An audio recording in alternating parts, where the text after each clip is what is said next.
Don't answer it. Hello? Oh, hello. No, I haven't asked him yet. I will now. Wait a minute. Darling, you've got to help me. Sister wants a tutor for Alphonse. What, that brat? It's a waste of education. Tell your dear sister she's throwing money out of the window. Ah, now. Give me that.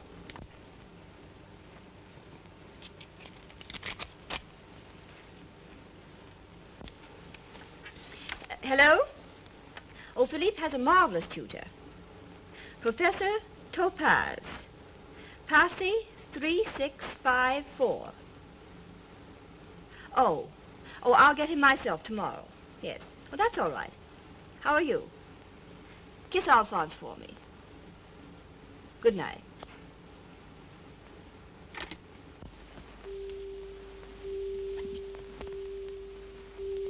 Sounds. What's wrong? I have to go.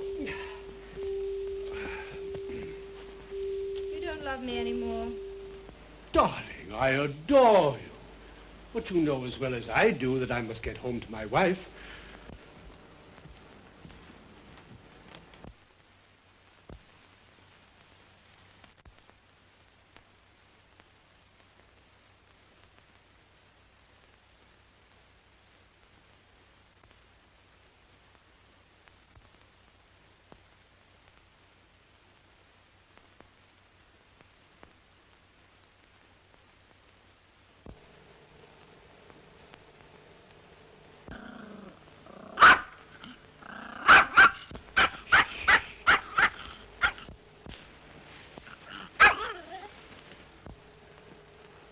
Good evening, my sweet. Where have you been? Exhausted, darling. I'm exhausted. I've had the most tiring day. As it was, I had to leave before the conference was over. Did you miss me? I've been almost out of my mind waiting for you. Hortense, I draw the line at sleeping with Max. Now, he has his own bed. Now you leave him alone. He's nervous. Oh, Philip, I don't know how to begin to tell you. What? Promise me you'll control yourself. Darling, I'll be as stoical as a turtle. Something dreadful has happened to our son. Well, he'll outgrow it. Philip de Latour, I'm talking to you. Come here at once. This is what the Steg Academy thinks of your son. Charlemagne de Latour. Geography 0, mathematics 0, chemistry 0, history 0, general knowledge 30. Signed, Auguste A. Topaze. Ha! Fascinating record. Must have had an off month.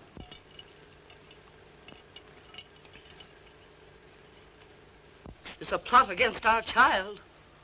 A plot fostered by that creature, what's his name? Topaze. Topaze or not Topaze? That is the question. Ha! This is no time for joking. Has he been eating well? I demand that you see the Minister of Education. Darling, I doubted he could spare the time for tutoring.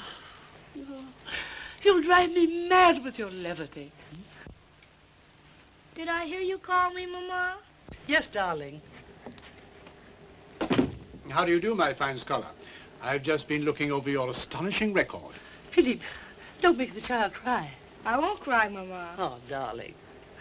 Now tell your father what you told me. Well, I'm not the idiot that old Professor Topaze is. He... Go on, dearest. Don't falter. Well, he's a communist, and I can prove it. What? Yes, Papa. He's against the rich. He doesn't like me because I'm a Latour. You should try to win him over. Let him try to win me over if he's so smart. Come here, darling. Now you must stop fretting. Philippe, I want this Topaze removed at once. Thanks, Mama. Ah, darling. Does this monster ever beat you? Yes, all the time. Is that so? Where? Oh, my poor baby. Oh, you You heartless father. Oh, my babe. Perhaps we'd all be more comfortable if I used the bed in the other wing. Philip, your place is here. Darling, I must get some sleep. I have to be up very early.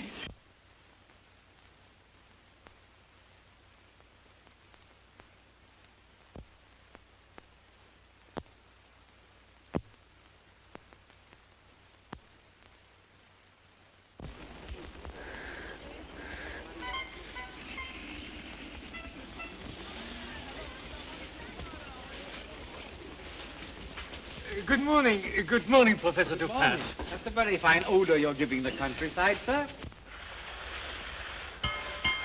You'll have to excuse me tomorrow, perhaps. Good morning, Dr. Stage. Just a moment, Dr. Topaze. I have some good news for you. Is it about my raise in salary? Oh, much better. I am pleased to report that owing to my tireless efforts, the highest honors which can be bestowed upon a teacher are now within your grasp. You don't mean the academic palms? Yes. Oh, Dr. Stake. Not so fast, Dr. Topaze. 12 members of the Academy have now read your first steps in chemistry and are favorably disposed.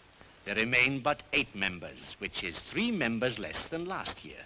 Then, I shan't be mentioned in this year's list. Yes and no. Colonel Lepinas informs me that you have been awarded the academic palms in a spiritual, but not in a political sense. That is to say, morally. Morally?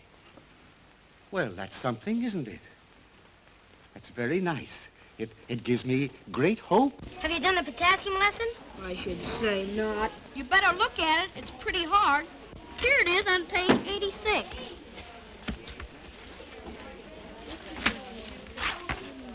This is what I think of the lesson. Professor Topaze. Will you pardon me? I'm a very happy man, and thank you very much. Just a moment, Dr. Topaze. You left the electric light burning in your classroom all last night. Oh, I'm sorry. How could I have done that? Carelessness. You shall have to deduct 7 francs from your monthly stipend. 7 francs. What a pity.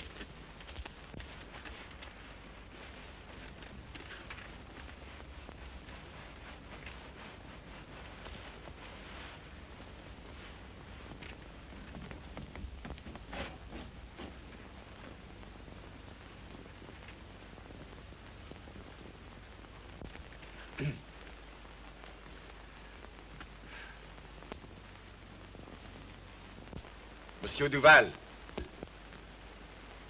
you have again neglected your duties toward the calendar. I am annoyed. This is your 3rd offense. I regret I am forced to remove it from your charge.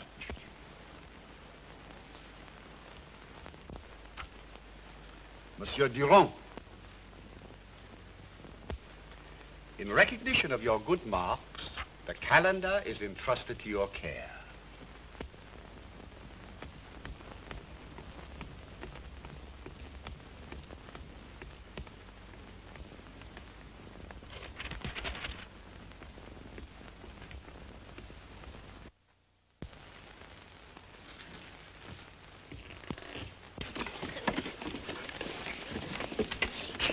Monsieur Letrange, kindly leave the room.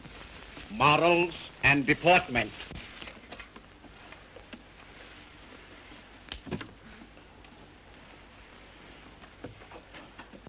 Monsieur, let this be a lesson to you that Professor Topaze has eyes in the back of his head. You may return to your seat. Thank you, sir. Before we go any further, gentlemen, I wish to appeal to a boy who has been annoying our class for several days. I willingly forgive him for his past offenses, but I must appeal to his moral sense to discontinue his inopportune and undesirable melodies. I know I shall not appeal to his moral sense in vain. Very well. Dishonorable miscreant, you have bearded the lion. Beware. Gentlemen, I ask you to ignore these and other future noises.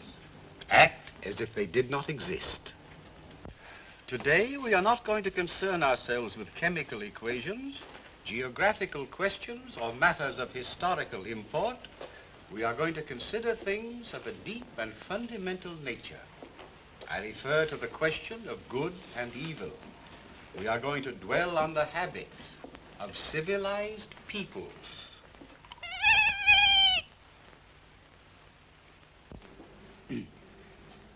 Let us take examples from daily life. Question number 1. What must one be to succeed in life? Monsieur Tranche-Bobine.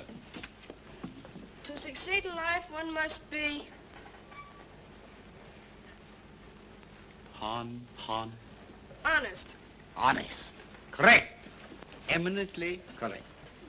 One must be honest, but what else? Honest, but what more? Monsieur Durand. He must be honest and... Kind. honest and kind. Now, gentlemen, let us presume that by some freak of nature, a dishonest man becomes wealthy. Well, he is well dressed. He lives in a very fine room. He has servants and an automobile. Yet, has this man any friends?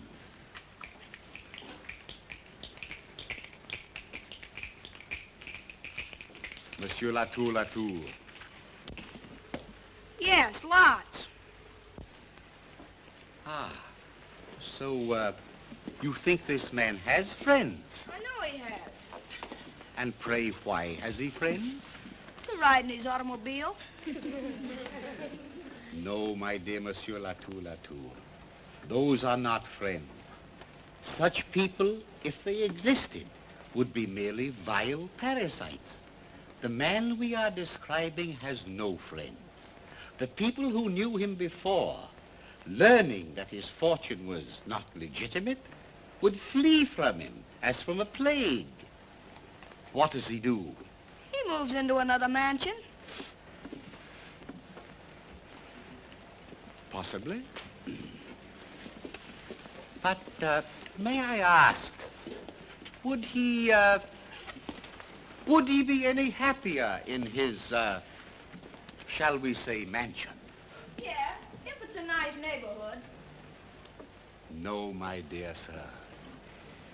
He would be happier in no neighborhood. This dishonest man, wherever he goes, whatever he does, will be inevitably tortured by the disapproval of his... I know. One moment, please, gentlemen. I will give you an opportunity to redeem yourself, Monsieur Latour. The disapproval of his Constipation?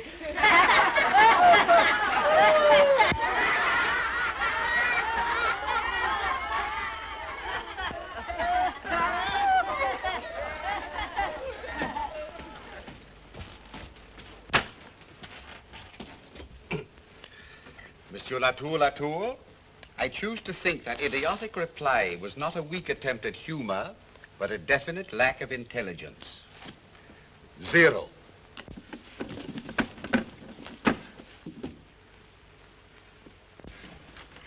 This dishonest man would be troubled by the disapproval of his own conscience, and so worried night and day, pale, ill, fatigued, in order to find peace at last. He distributes among the poor his entire fortune as a sign that he has at last understood that ill-gotten gains are not worthwhile. And money does not bring happiness. Exactly.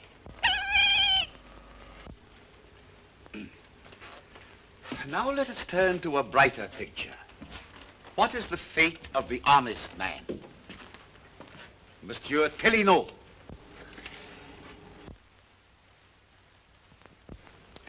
What is the state of the honest man's mind at the end of his day's work?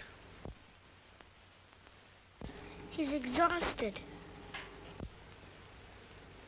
Have you forgotten what I have so often taught you in this class? Is work tiring? Monsieur Cordier. No, sir. Work tires nobody. Only laziness is tiring. Laziness is the mother of all vice. Excellent.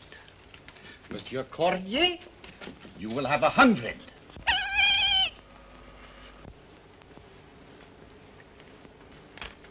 Permit me, gentlemen, to elucidate. Let us presume our honest man is a businessman. He will refuse to misrepresent his product. He will scorn unmerited profit and be rewarded by the esteem of all who know him. If a war breaks out and he has the good fortune to be wounded, he will be instantly awarded a decoration. His government. Aha! So, you were foolish enough to mistake my kindness for weakness, my patience for blindness. My young friend, the velvet glove conceals a hand of steel. You see that hand? If you resist it, it will break you. Monsieur Latour, stand with your back in the corner. Your back to the class. You are now an object of derision and shame to your comrades.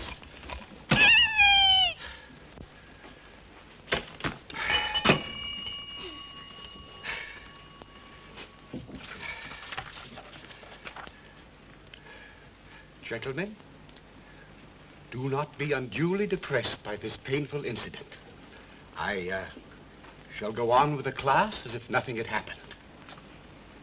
As for you, Monsieur Latour, I will not yet pronounce sentence. I condemn you to a state of uncertainty.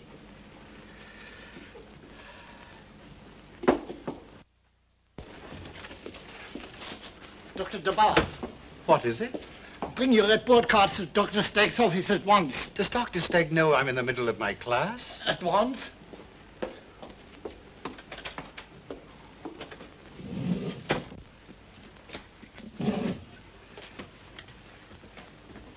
Gentlemen, I wish you to take advantage of my absence by discussing among yourselves this question of good and evil and the problems of civilization.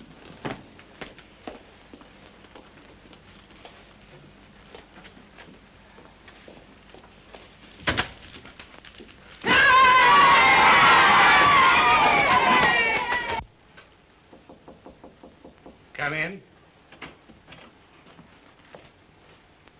Close the door.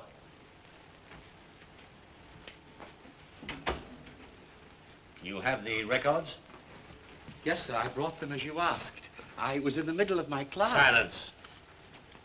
Huh. Uh-huh. 7 zeros. Madam, I'm dumbfounded. Proceed, Dr. Stegg. You've been with us a long time, Dr. Topaze, so I'm willing to give you the benefit of the doubt. I'm not blaming you for this error, but your secretary. I hope you understand me. I have no secretary, sir. I myself gave Monsieur Latour those marks. You can see that is my handwriting. Do you want me and the Baroness to believe that this descendant of an illustrious line of statesmen and heroes is an idiot? The Baroness? How do you do, madame? You see, I don't consider your son an idiot, for I marked him 30 for general knowledge. That's because I have decided that he knows things that perhaps he is unable to communicate to me. Also, I have taken into consideration the fact that he is able to find his way to school and home again. However... Proceed, Dr. Stegg. Permit me to explain, Dr. Stegg, the meaning of those zeros. You see, the child is totally unconcerned with education. He confuses himself by playing music on a miserable little instrument. He throws, if you will pardon me, stink bombs and whatnot. That is what I call the active state. Ha! On the other hand, he will look at me with a kind of thick, myopic expression. And although he is apparently listening intently, and his eyes are wide open, he is asleep, madame. And if I speak to him suddenly, he falls off his seat. That is what I call the passive state. Sir, you've said enough. You've convinced me that Madame is right in every one of her accusations. Dr. Topaze, you've been guilty of favoritism. Sir, I have been honest. Ha! Either this creature is dismissed, or I withdraw my son and bring the forces of the government to bear. Madame, I beg you listen. Sir, you are a vile radical. Madame, my sympathies are entirely with the capitalists. Topaze, you're a fool. Go back to your class. Pack your belongings and leave the faculty you've dishonored. You're no longer a member of my academy.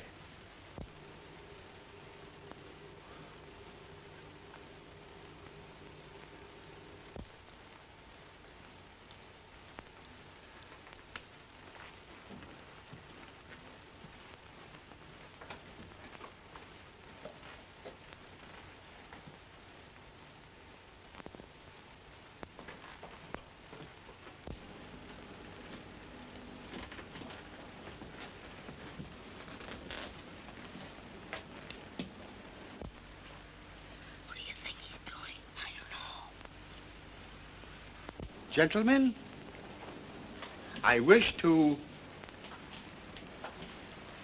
assign you your lesson for tomorrow. You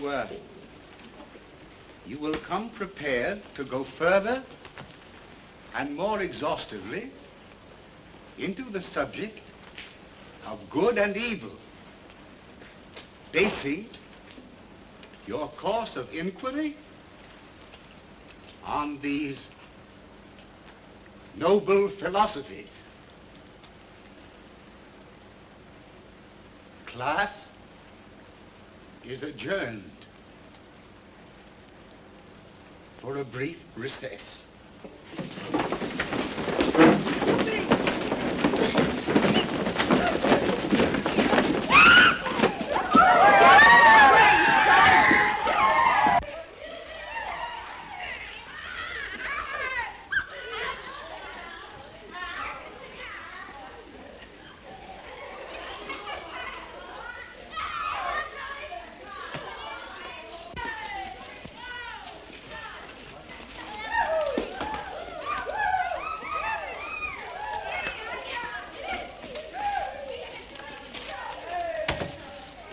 Coco, after leaving you yesterday, I investigated this man, Topaze. I strongly recommend against his employment. Oh, but he's coming this afternoon. Give him his bus fare and tell him that Alphonse has the measles. Better make it scarlet fever. Is the Baron in? Dr. Baum to see the Baron. Please. No business this evening. My dear, that's the chemist from our bottling works. I'm naming a new water after him. Sparkling Baum. Send him in. I must be nice to him, Coco. Dr. Baum lends his name to this concoction of ours and makes it possible for the public to believe in it. And he baptizes the water, so to speak. Madam, good evening. Baron, good evening. Doctor, good evening. Sit down, Doctor. Baron, I have come here to make one last appeal to your better nature. You mean you have something unpleasant to say? Very. Proceed. I am not going to allow my name to be placed on the water we are inflicting on our public schools. Point number one, you obtain the concession by bribery and corruption. Point number two, this liquid has no value of any sort. It teems with microbes. Baron, I cannot lend my scientific integrity to a swindle. My conscience refuses. You're being paid handsomely for that spiritual discomfort? As long as you confine your deception to reasonable limits, I was willing to condone matters. But now... In other words, you're not an honest man, but a nervous one. Sir, I am a normal citizen. Exactly. I ask you to reconsider this swindle against the schools of the nation. You're also asking me to throw away some millions of francs, my dear doctor, as a sop to your cowardice. I grant you we are misrepresenting our product, and that it is a liquid totally unbeneficial to its consumers. On the other hand, our advertising will convince people that it is good for them, and once being convinced, they will be improved by its consumption. Sophistry. Baron, I resign. I will not allow my name to become a symbol of corruption. My dear doctor, I hope you won't regret your sacrifice. Never. Madame, good evening. Baron, good evening. I leave this house an honest man. Now, then let me be the first to congratulate you.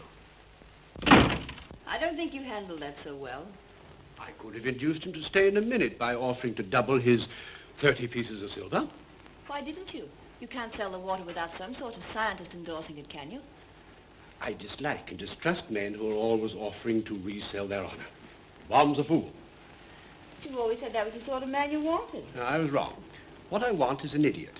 Either a thorough scoundrel or a complete idiot. And I don't like scoundrels. They're too competitive. But idiots are hard to find, I should think. Oh, no, not in the scientific world.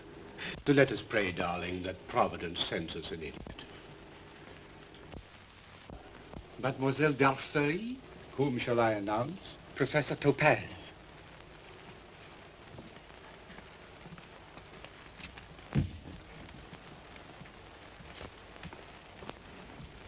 Professor Topaze wishes to be announced. What shall I do? I'm 17 minutes late, and I apologize. Professor Topaze, the bell on the tour la tour. Professor, I'm sorry to tell you that my... How do you do, sir? I had the honor of having your son in my class until this morning. Did you expel him? On the contrary, it was I who was expelled. I take it you were dismissed for refusing to improve his marks. Well, that does seem to have been the chief trouble. It's been a day of misunderstandings. I must confess I'm a little confused. Sit down, Dr. Topaze. Will you have a cocktail? Hey? A cocktail. Well, I'm not a drinking man, but this being somewhat of an occasion, I should be glad to. Thanks very much. Now tell me, are you particularly anxious to go on teaching? Teaching? Why, yes, of course. That's my profession. May I ask, what do you hope to earn by giving lessons as a freelance? I know of one freelance tutor who earns as much as 1,200 francs. A week? A week? No, mademoiselle, a month, unfortunately. Professor Topaze, our little talk has convinced me that you have become the victim of excessive mother love. I? My wife was unjust to you. I wish to repair her offense. I have an offer to make you. I manufacture a curative water. My firm desires to improve upon its medical formula. And at this very moment, we happen to be looking for a scientist whose name and whose brain we can use. Do you think you could rise to such an opportunity? I am, sir, the author of First Steps in Chemistry. Will you be good enough to read the introduction? Permit me, madame, mademoiselle. Begin there, on page 3.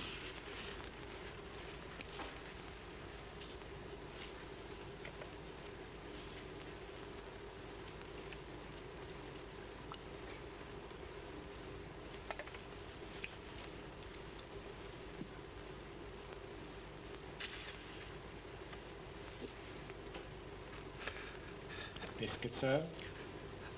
Biscuit?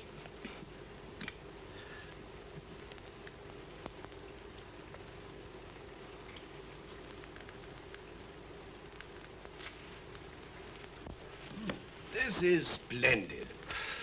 Professor Topaze, Before we talk business, I'd like to ask you a few questions. Indeed, sir. To begin with, have you a family? Alas, no. I'm quite alone in the world. And women? What about women? Women? I mean, have you some wife or whatnot? No, sir. No wife. And no whatnot, I assure you.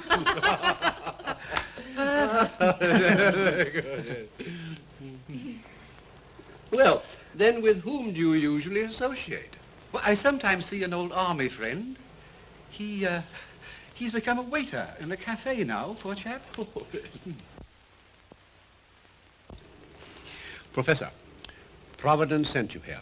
I'll not take no for an answer. I engage you. Your salary will be 4,000 francs to start with. 4,000 francs? A month?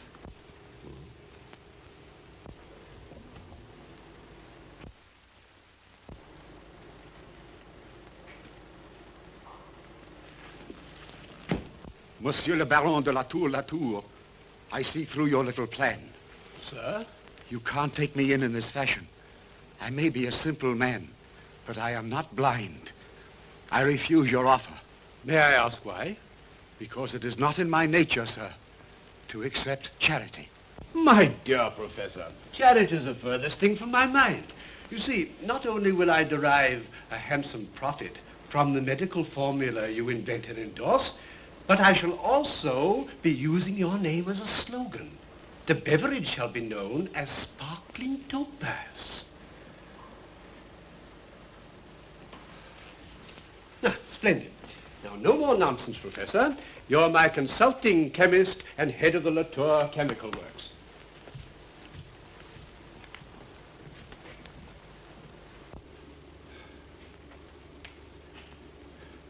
This unaccustomed drink has made me a little bit dizzy. We'll draw up a contract immediately. The war interrupted my researches. You'll be able to resume them now. Yes, we expect a fine medicinal formula from you. Have you any particular disease in mind?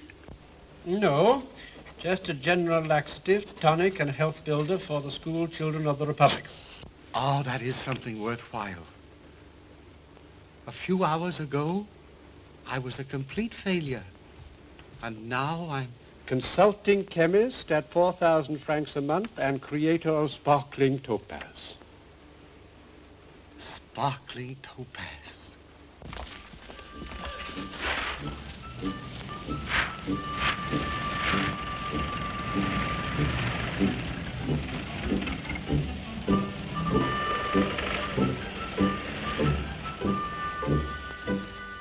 Doesn't he know you have been selling tap water to the whole nation under his name and with his endorsement? He knows nothing. He fancies we're distributing a sparkling water invented by him. He's in there now, pottering around with improvements on his formula. Here's his latest creation. Is it any good? Topaze assures me it does amazing things to the kidneys and other vital organs. Good. It should be. It costs 40 francs a bottle. Yes, I'm glad you like it. Of course, I prefer our own sparkling Topaze at 2 francs. Come and see his playground. It's a veritable inferno.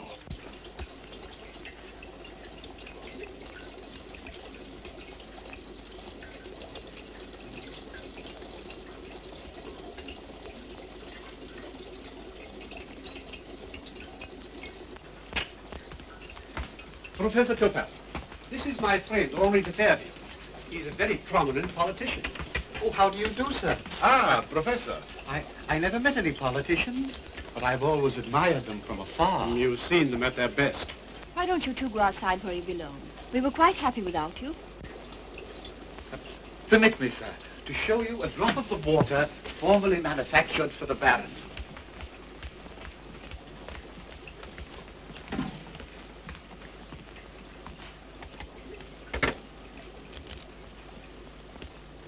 Thank you.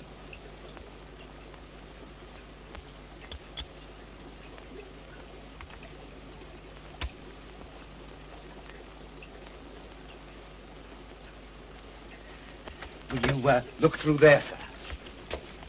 Notice the abundance of animal life. Promiscuous little devils. 7 million in every drop. Now here is the drop of the new water, distilled 3 times, containing phosphates, iron, and innumerable vitamins.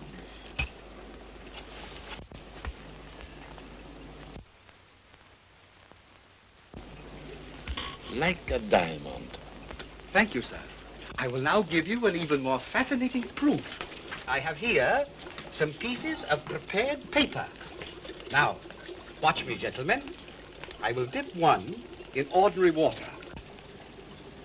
You notice it turns purple and exudes a most unfortunate odor. That is due to its acid imperfections. Now observe. I dip the other in our new grade of sparkling topaz. It remains totally unaffected. Marvelous. Thank you, sir. I will now show you, pardon me, I will now show you the improvements I have made on the new germicide.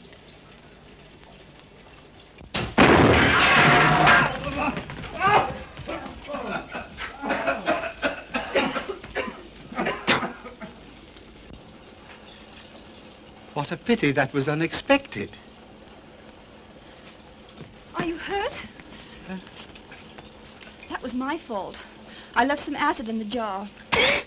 Pardon me.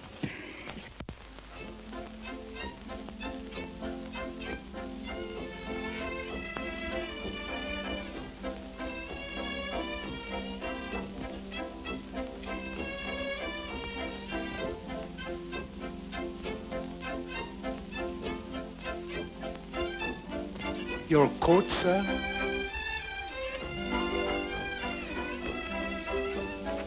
Oh, excuse me, please.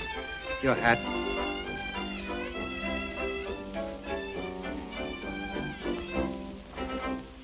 Monsieur le baron, voulez-vous me suivre? Oui.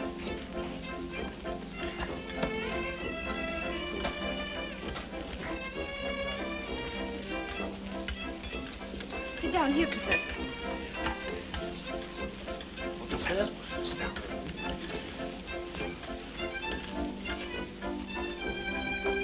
Oh, may I? Look.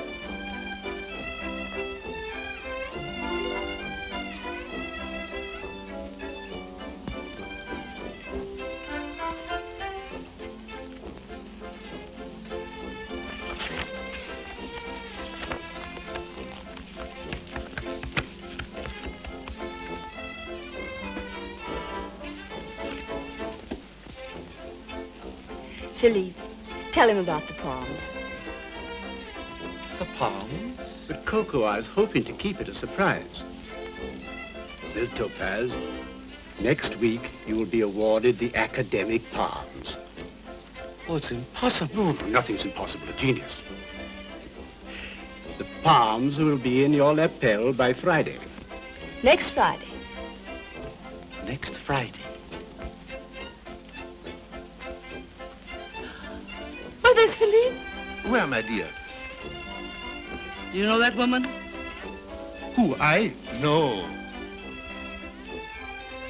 Madame, monsieur? Would you like to play the music? No. Philippe shall play some music. To the academic palms. Baron.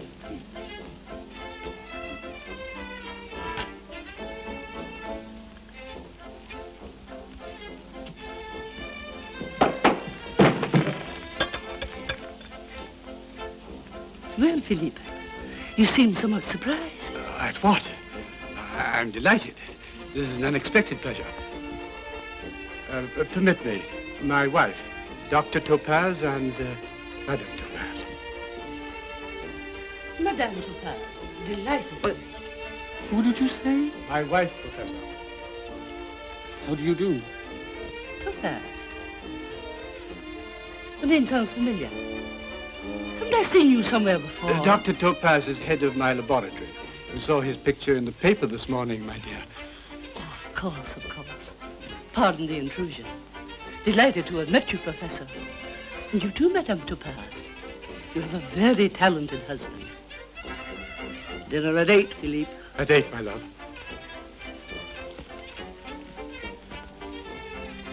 She didn't recognize me. Excuse me. Oh, please, my dear. What's the matter? Baron, I'm afraid you hurt her feelings.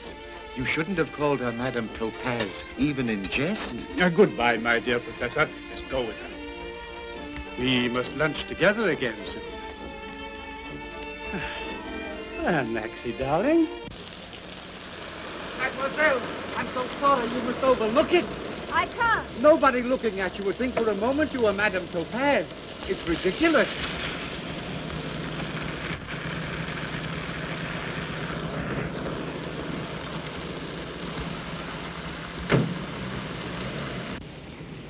Where are we going? You know, it was a dubious jest calling you Madame Topaze, and I sympathize with you. There are times when I myself have almost wept to be called Monsieur Topaze. Please stop it. But you're crying. I must do something. You're really out of your head. Hey? Yes, you're insane. Completely insane. Oh, I think you misjudge me a little. Do you want to know why I left the table? You had nothing to do with it. Good heavens, I wasn't even thinking of you. But now you're just being kind. Oh, stop babbling like a child. I'm as sensible as ever. Professor, you're deaf, dumb, and blind. The Baron introduced me to his wife as Madame Topaze because he was frightened out of his wits. Of what? Of her finding out. Of her even suspecting something. The way he turned pale and shivered in his boots. Palming me off as Madame Topaze. Shivered in his boots? May I ask why he should do that? Because he's my lover.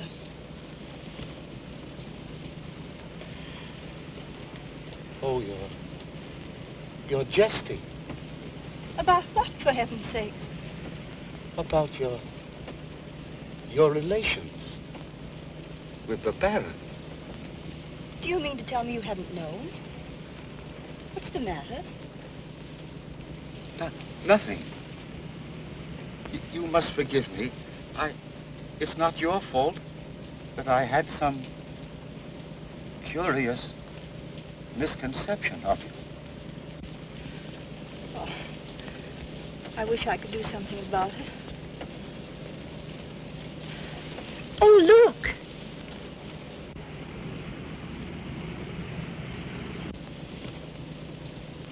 You're no longer a little schoolmaster.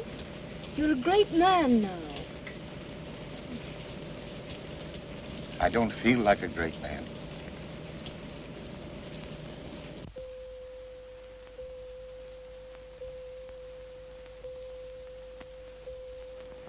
Joseph, Yes, sir?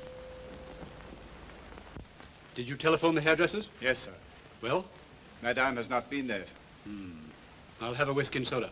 And are you staying for dinner, sir? I'm staying until she comes home. Very good, sir. Good evening, Joseph. Good evening, Madame. Where? You here? Where have you been? With Professor Topaze?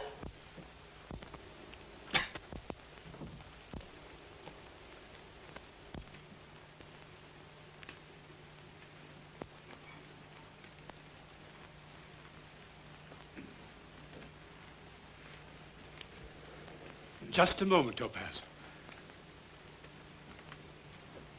You seem a trifle nervous, monsieur. I am. Sit down.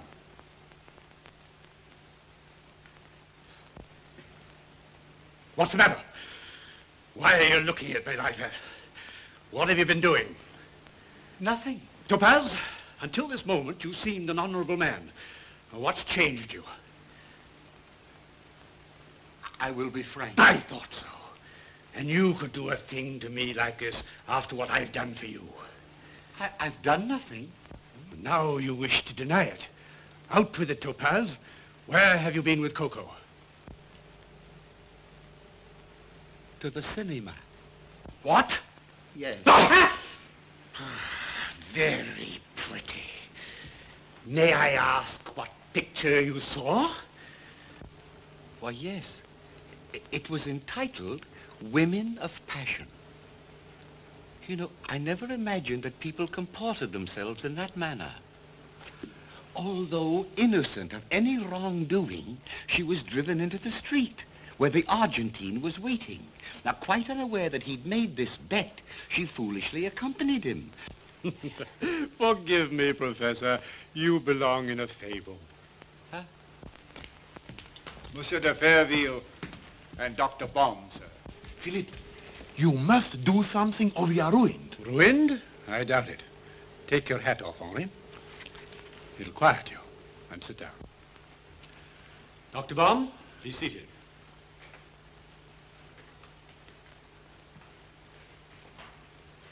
Will you excuse us for a few moments, Dr. Topaze? Ah! So you are Dr. Topaze, eh? Let me have a look at you, you scientific Judas. Baum, you're drunk. Whiskers and all, eh? Perfect. Who is he? I tell you who I am. I am an honest man. Come to send a pack of you to... Sit down. Baron, is he... shall we send for the police? Listen who's talking about the police, you swindler. You must deal with him, Philippe. He's going to expose us. Be quiet, Henri, and sit down. Dr. Topaze, this is my affair. I demand you leave. Oh, no, sir. I wouldn't leave you at such a moment. Dr. Baum, state your case. Baron, I'll be brief. 100,000 francs in cash, or I expose you dishwater. Oh, what dishwater? This plague-ridden concoction, you swindler! Is he mad? Gentlemen, please be seated.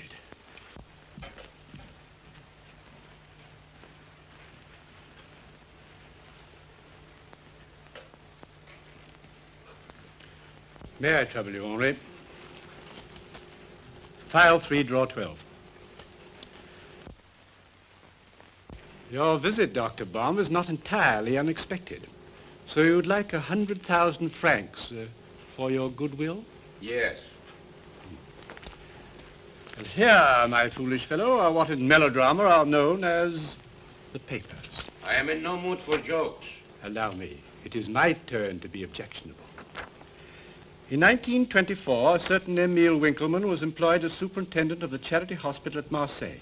A short, squat, peculiar-looking fellow with what is known as an Assyrian beard. Are you listening, Dr. Baum? Don't go. I'll be brief.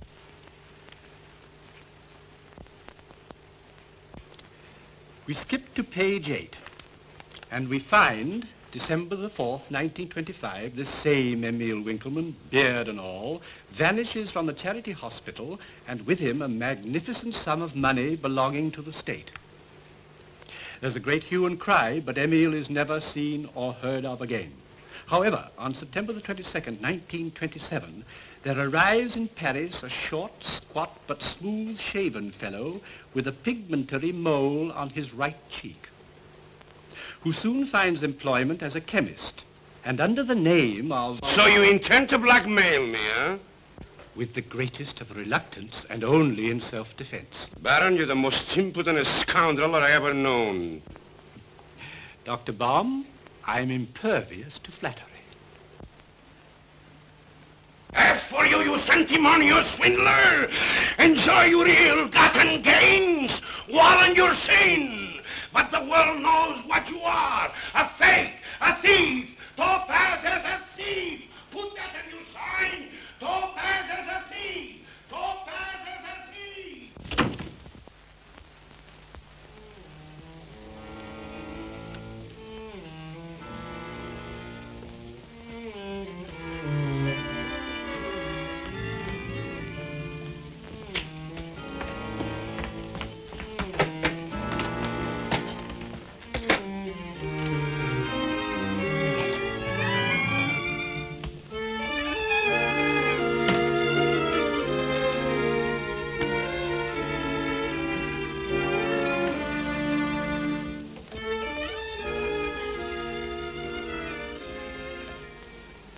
Oh.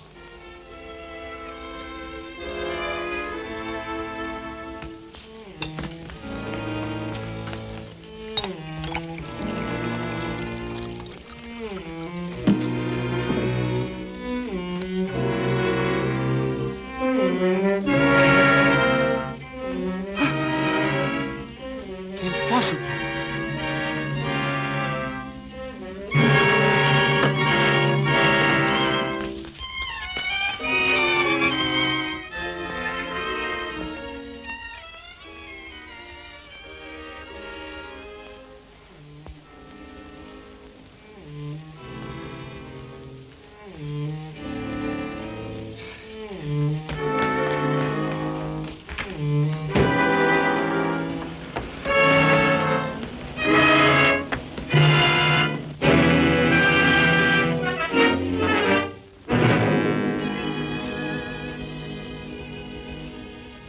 One moment, sir.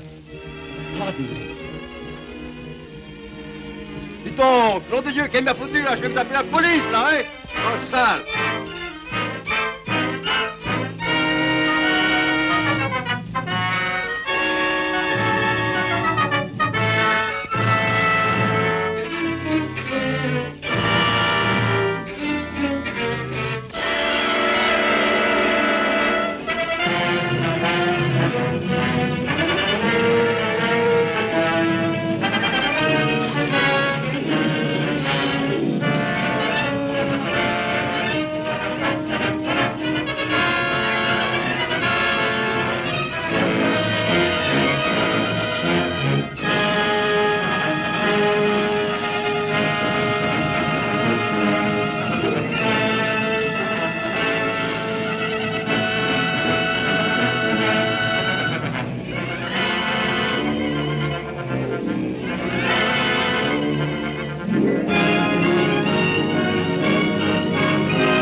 Good morning. Oh, it's you.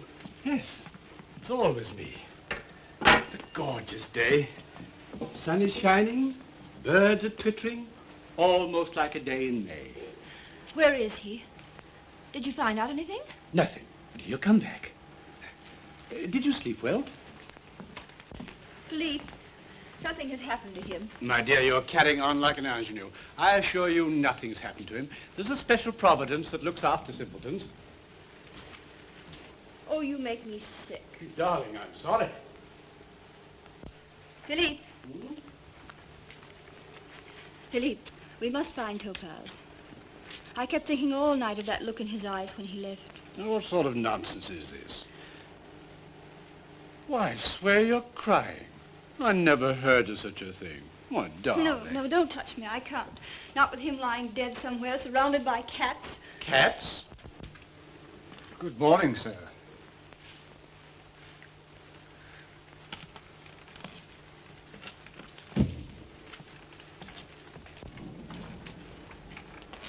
Auguste, you're hurt. Oh, you poor man. Where have you been? Look at the mud. Look at your clothes. Topaze, you're behaving like a child. Take that absurd expression off your face and sit down. I came back to pay for my crime. Oh, Auguste, don't be silly. You've done nothing. Nothing? Huh. It would be a little difficult to believe in my innocence. I don't believe in it myself. They will say nobody could be as great a fool as Topaze. It would be straining the credulity of the court. What court? The court before which we must stand and be convicted for what we are. Thieves.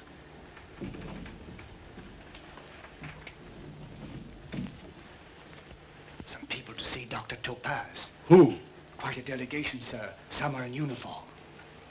The police. Tell them I'm ready. Just a moment. I'll see them. Oh, here we are. Henri, bonjour, mon colonel. Colonel. So you came back to share our fate. Yes.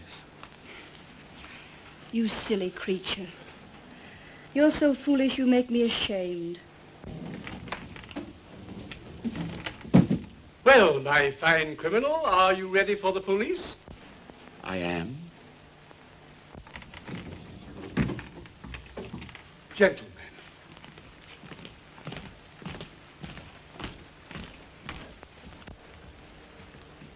Professor Auguste Topaze, the representatives of the Republic.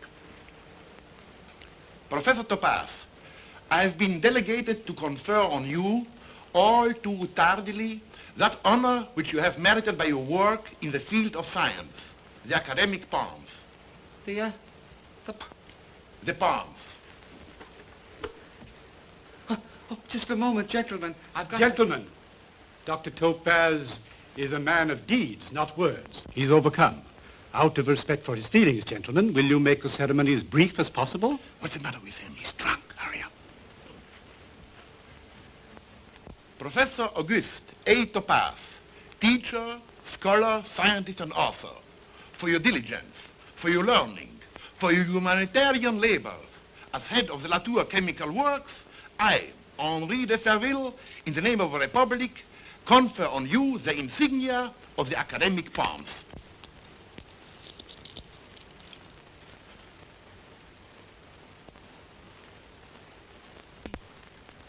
Count de l'Espinasse, First Assistant Head of Bureau of Awards and Merits. Professor Antoine Bouillon, Second Assistant Head of Bureau of Awards and Merits. Monsieur Hector Tenet, Third Assistant Head of Bureau of Awards and Merits. Colonel Robert Chateauneuf de Pep, Colonel Timoleon de la Rochefontaine, Assistant Commissioners of Scholastic Awards and Merits. Congratulations, my dear Professor. You are the Republic of France? I'm a member of the government, Professor. And you, gentlemen, are friends of the Baron? Not only friends, my dear Topaze, but business associates. Oh, I see. I understand. I think you'd better thank them. Thank you, gentlemen. Thank you very much. Speech! Speech!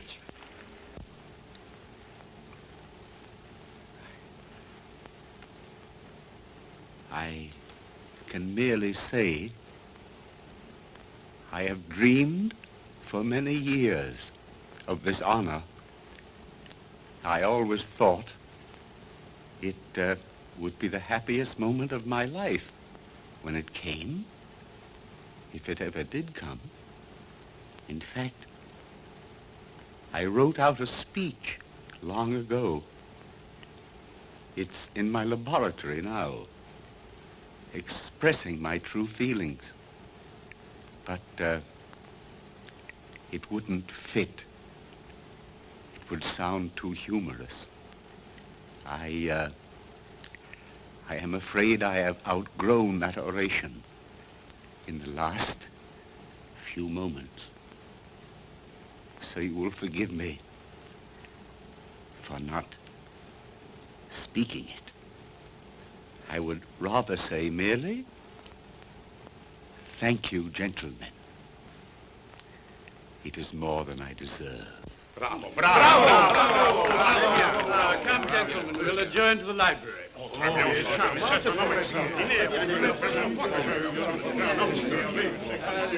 Joseph, some champagne.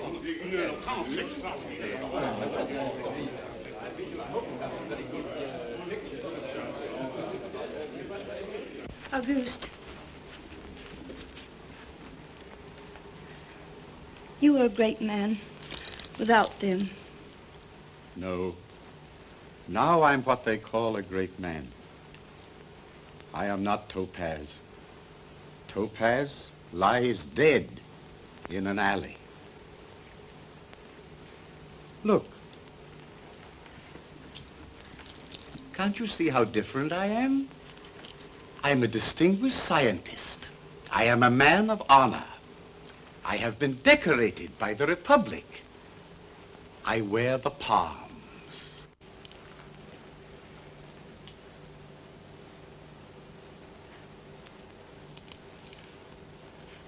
Coco, do you know of a good barber?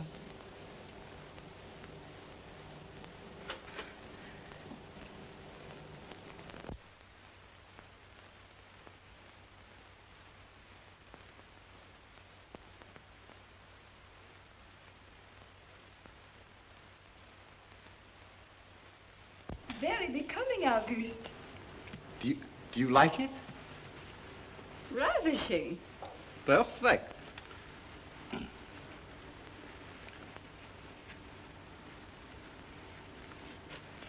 Exquisite. Is the back snug? Like a glove. It's for the races. Look, it has a double-breasted waistcoat.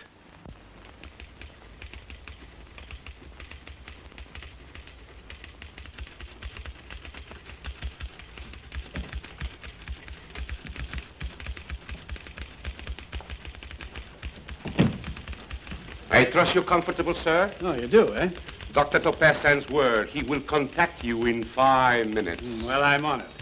Now listen, you incarnate prickly heat. Ask Topaze what he means by making me wait 25 minutes. The man has delusions of grandeur.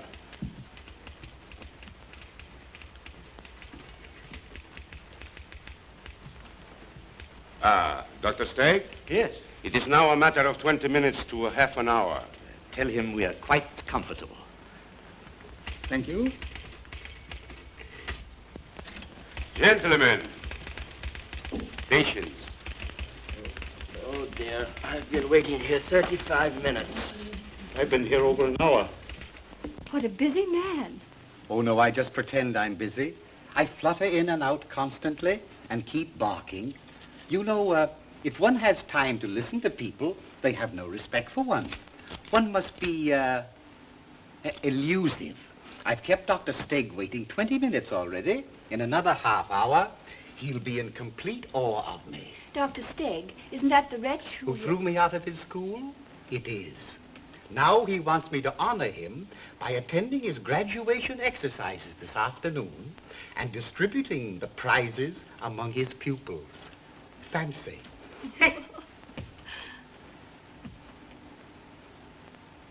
Would you like to come along? Oh, that'll be fun. But you might have called for me, instead of summoning me here like a tyrant. It's better manners. My dear Coco, in a crisis, one omits a bow or two. You're in a crisis? Well, not yet, but in a few minutes. I'd love to share a crisis with you. Do you mind if I sit here? It makes me feel more effective. Do be effective.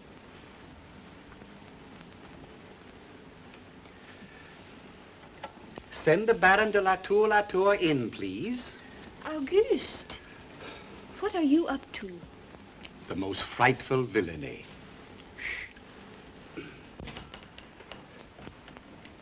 I'm sorry to have kept you waiting. I don't mind humoring you, Topaze, but don't overdo it. Well, what are you doing here? Visiting? I sent for her. I have a matter of grave importance to take up, sir. What a man. Always flinging matters of grave importance at my head.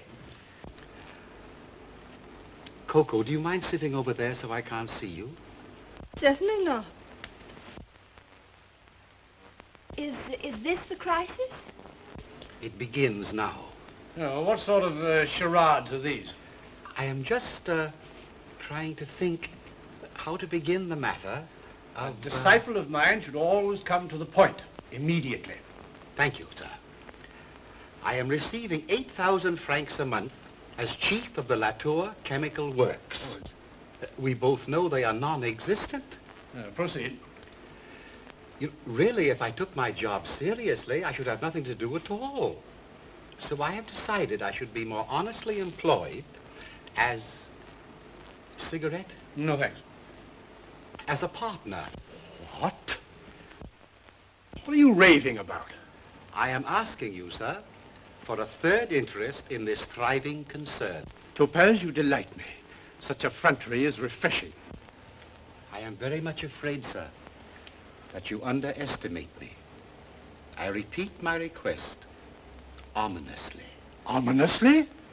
Topaze, do you realize how much a third interest in the business would be? To a fraction, sir. Coco, I'm disappointed in our little professor. He's had a relapse. He's as absurd as ever. I see there is nothing to be gained by words. Dr. Baum? Uh-huh. Draw 12, file 12. Baron, I am about to be very objectionable.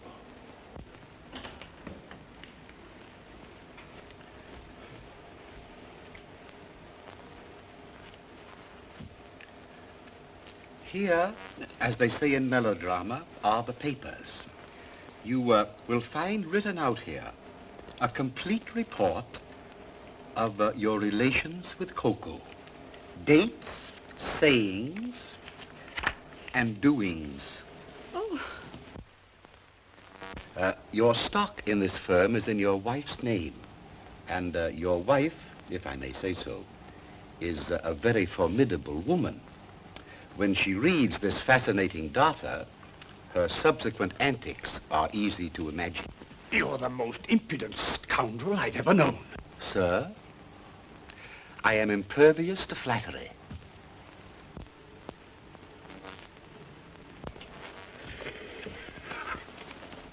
To think that I nourished and reared that Frankenstein under my own roof. Philippe, is that all you have to say? Are you going to give in? A difficult situation. Allow him to adjust himself. Coco, a divorce would ruin me. What can I do? Softly and silently vanish away.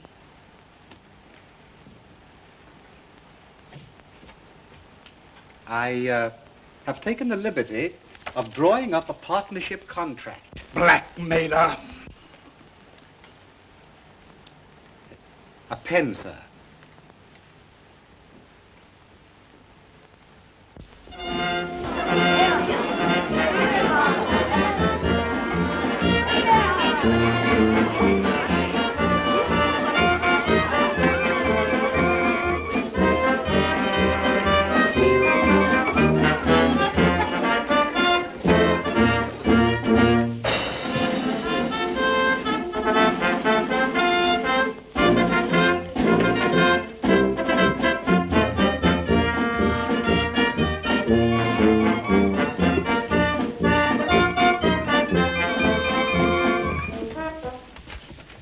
Gentlemen of the Steg Academy, and you, my dear parents, we are signally honored today in having with us an old friend.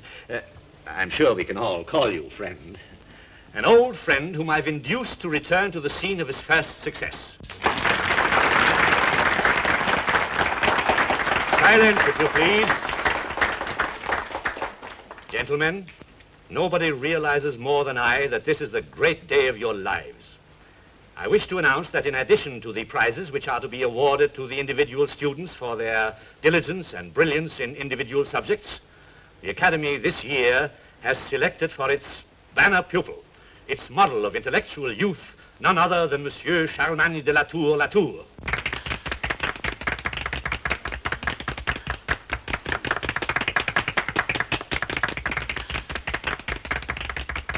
And now the moment arrives which you've all been waiting for. I have the great privilege and high honor to introduce to you the distributor of the prizes, the beloved scientific genius of the Republic, my very good friend.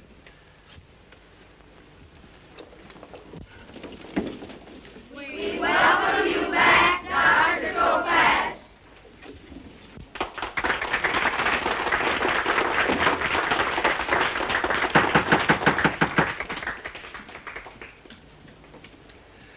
Gentlemen, dear ladies, Dr. Steg, members of the faculty. Where is my pointer? Thank you. Thank you very much. Now I feel more at home. And my glasses. These glasses have seen a great deal of service in this room. Well, gentlemen, I suppose you are saying to yourselves, that can't be Dr. Topaze. My, how different he looks in his new suit, and without his whiskers. Well, gentlemen, since that day you saw me last, I have been out in the great world, and I have learned a great deal.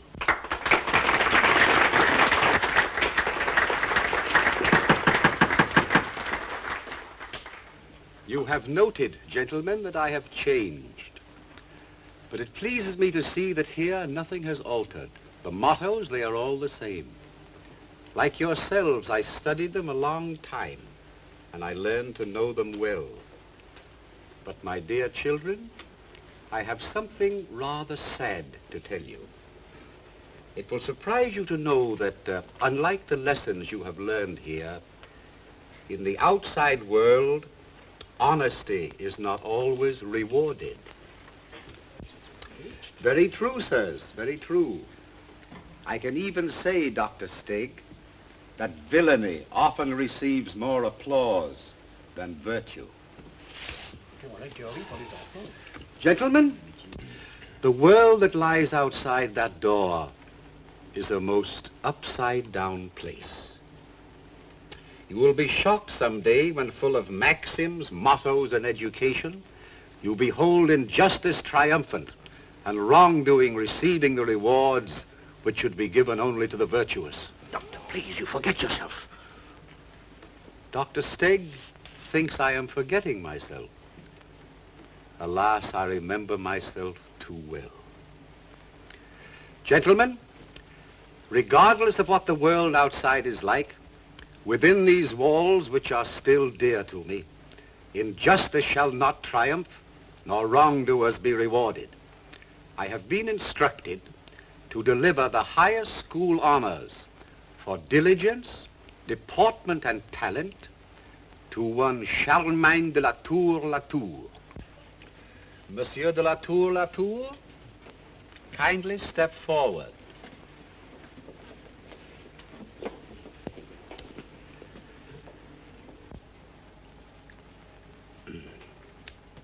Monsieur Latour, I see by this report that you are marked 95 in history. May I ask you a question? What can you tell me about the 3 Punic Wars? There were 3 Punic Wars. During the first Punic War, You don't seem to know much about the first Punic War. What can you tell me about the second Punic War? After the first Punic War came the second Punic War. The second Punic War. Let us proceed to the third Punic War. After the first Punic War came the second Punic War. And after the second Punic War came the third Punic War. A very scintillant deduction. Proceed. During the third Punic War... They burned Carthage. They burned Carthage. They had a war. 0, 0, 0. You may return to your seat.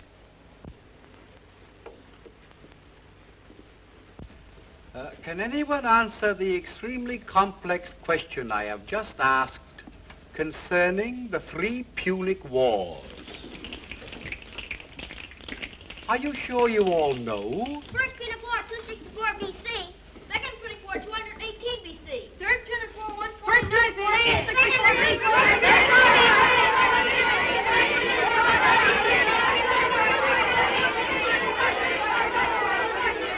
Excellent. Excellent. Excellent. Thank you very much. Have you the prize, Dr. Stig?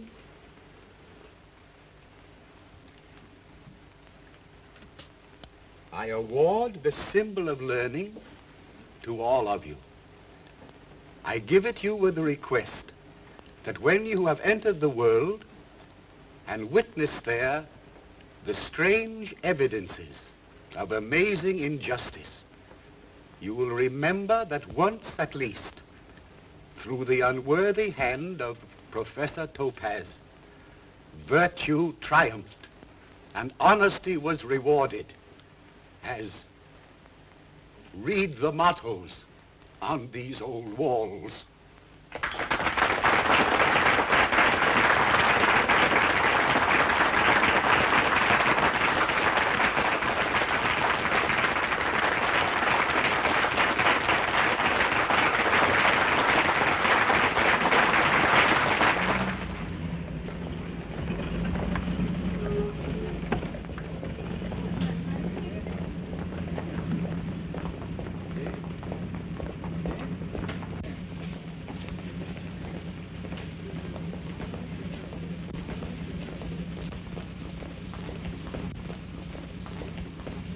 Fancy that.